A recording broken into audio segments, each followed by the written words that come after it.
പത്തനംതിട്ട മെഴുവേലി ആലക്കോട് ഇന്നലെ അവിടെ നടന്ന സംഭവം എല്ലാ ആളുകളെയും ആശങ്കപ്പെടുത്തിയിട്ടുണ്ട്. എല്ലാ ആളുകളെയും കണ്ണീരിലും ആഴ്ത്തിയിട്ടുണ്ട്. ഒരു 21-കാരി ബികോം വിദ്യാർത്ഥിനിയാണ്. ആ കുട്ടി പ്രസവിച്ചത് പുലർച്ചെ 4 മണിക്കാണ് പ്രസവം സംഭവിച്ചത്. ആ പെൺകുട്ടിയല്ല യുവതിക്ക് രക്തസ്രാവം, അമിതമായ രക്തസ്രാവം ഉണ്ടായി.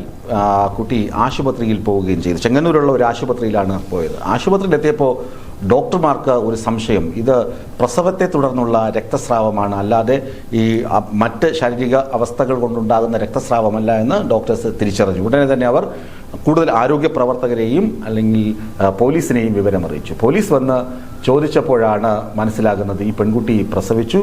ആ പെൺകുട്ടി ഒരു കാമുകനാണ് ഈ പെൺകുട്ടിയെ ഗർഭിണിയാക്കിയത് എന്നുമുള്ള സത്യമാണ് പുറത്തു വരുന്നത്. ഞാൻ പറഞ്ഞു വരുന്നത്, 21-കാരി പ്രസവിക്കുന്നത് സ്വാഭാവികമാകാം. കാമുകൻ ചതിക്കുന്നത് നമുക്കൊക്കെ കേസും വഴക്കുമൊക്കെ ധാരാളം കണ്ടിട്ടുള്ള നാടാണ് കേരളം. പത്രം തുറന്നു കഴിഞ്ഞാൽ ഇങ്ങനെ ഒരു ചീറ്റിങ്ങിൻ്റെ കഥ അല്ലെങ്കിൽ പ്രണയച്ചതിയുടെയോ പ്രണയപ്പകയുടെയോ കഥ എല്ലാ ദിവസവും ഉണ്ടാകും. പക്ഷേ ഈ ബികോംകാരി ചെയ്തത് അതീവ ക്രൂരമായ മറ്റൊരു സംഭവമാണ്. ഈ പെൺകുട്ടി പ്രസവിച്ചു കഴിഞ്ഞപ്പോൾ ഈ കുഞ്ഞ് കരയുമല്ലോ, ഇതാരും അറിയാതിരിക്കാൻ വേണ്ടി കുഞ്ഞിൻ്റെ വായും മൂക്കുമൊക്കെ പൊത്തിപ്പിടിച്ചു. അങ്ങനെ കുഞ്ഞ് മരിച്ചുപോയി. മരിച്ച കുഞ്ഞിനെ ചേമ്പിലയിൽ പൊതിഞ്ഞ് അയൽ വീട്ടിൻ്റെ പറമ്പിലേക്ക് എടുത്ത് എറിയുകയാണ് ഈ യുവതി 21-കാരി ചെയ്തത്. ഇവിടെ ഇങ്ങനൊരു ക്രൂരമായ കൊലപാതകത്തിൻ്റെ സാധ്യത കൂടി പോലീസ് കാണുന്നുണ്ട്. കുഞ്ഞ് സ്വാഭാവികമായി മരിക്കില്ല. കുഞ്ഞിനെ ഈ അടുത്ത പറമ്പിലേക്ക് ചേമ്പിലയിൽ പൊതിഞ്ഞ് എറിഞ്ഞു എന്ന് പറയുമ്പോൾ തന്നെ അതൊരു ക്രൂരതയുടെ ഒരു ഒന്നാമത്തെ സ്റ്റെപ്പായി. കുഞ്ഞ് വാ പൊത്തിപ്പിടിച്ചോ മൂക്ക് പൊത്തിപ്പിടിച്ചോ മരണം സംഭവിച്ചില്ലെങ്കിൽ പോലും ആ വീഴ്ചയുടെ ആഘാതത്തിൽ ജനിച്ച ഉടനെ തന്നെയാണ് സംഭവിക്കുന്നത്. ജനിച്ച ഉടനെ ഇങ്ങനെ അതിക്രൂരമായി കുഞ്ഞിനെ വലിച്ചെറിയുക, അത് കുറ്റമെന്ന് മാത്രമല്ല, ആ കുറ്റത്തിൻ്റെ ഡിഗ്രി എത്രമാത്രം ഉണ്ടെന്ന് ആലോചിച്ച് നോക്കുക. ഇനി ഈ പെൺകുട്ടിയെ ചതിച്ച ചെറുപ്പക്കാരൻ കാമുകൻ പെൺകുട്ടിയെ ലൈംഗികമായി പീഡിപ്പിച്ചു. പെൺകുട്ടി ഗർഭിണിയായി. അയാൾ പെൺകുട്ടിയെ ഒരുപക്ഷെങ്കിൽ വിവാഹ വാഗ്ദാനമൊക്കെ നൽകിയിരുന്ന വ്യക്തിയായിരിക്കാം. എന്നിട്ട് അയാൾ കബളിപ്പിച്ചു. പെൺകുട്ടി ഗർഭിണിയായി.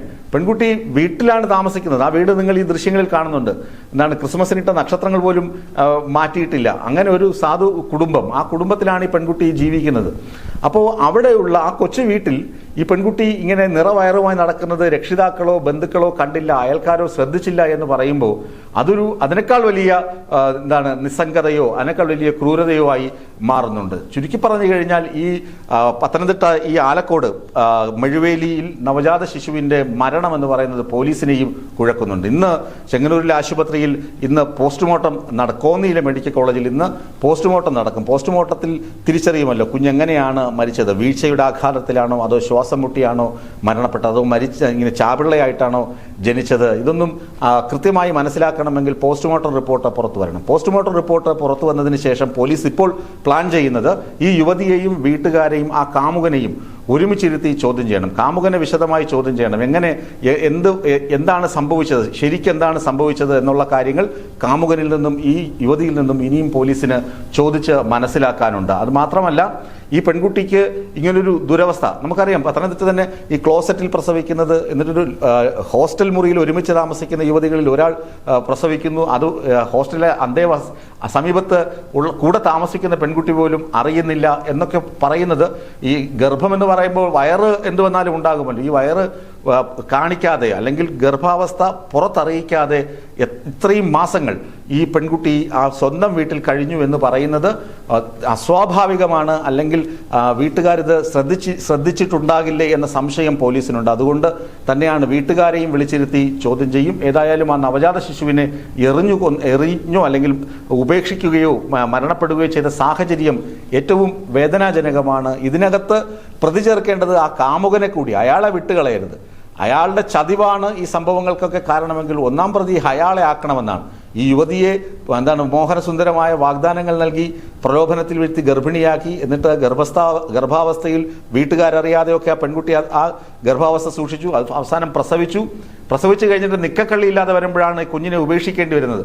ഉപേക്ഷിക്കാൻ കൊലപ്പെടുത്തിയ ശേഷം ഉപേക്ഷിച്ചതാകാം, അല്ലെങ്കിൽ വലിച്ച് എറിഞ്ഞതാകാം. ഇത് ഏതായാലും രണ്ട് ആക്ടുകളും രണ്ട് പ്രവർത്തികളും കുറ്റകരം തന്നെയാണ്. ആ യുവതി തെറ്റ് ചെയ്തിട്ടുണ്ട്. പക്ഷെ ആ തെറ്റിന് പ്രേരണ നൽകിയത് ആ ഒരു കാമുകനാണ്. ആ കാമുകൻ ഇവളെ എന്തൊക്കെ പറഞ്ഞിട്ടാണ്, ഈ പെൺകുട്ടിയെ എന്തൊക്കെ പറഞ്ഞിട്ടാണ് പ്രലോഭനത്തിൽ വീഴ്ത്തിയത്, അയാളുടെ ഇന്റൻഷൻ എന്തായിരുന്നു, പീഡിപ്പിച്ചിട്ട് കടന്നു കളയുകയാണോ, അത് റിയൽ കാമുകനാണോ, ഇതൊക്കെ ഇത്തരം കാര്യങ്ങളൊക്കെ പോലീസിന് വിശദമായി അറിയേണ്ടതുണ്ട്. അതുകൊണ്ട് തന്നെ ഈ നവജാത ശിശുവിന്റെ മരണം പത്തനംതിട്ട പോലീസ് വളരെ സീരിയസ് ആയിട്ടാണ് എടുത്തിട്ടുള്ളത്. അവർ കൃത്യമായ അന്വേഷണവുമായി മുന്നോട്ട് പോകുന്നുണ്ട്. ഇന്ന് പോസ്റ്റ്മോർട്ടം റിപ്പോർട്ട് കിട്ടിക്കഴിഞ്ഞാൽ ഉടൻ തന്നെ മറ്റ് നടപടികൾ സ്വീകരിക്കുമെന്ന് പത്തനംതിട്ട പോലീസ് പറയുകയും ചെയ്തിട്ടുണ്ട്.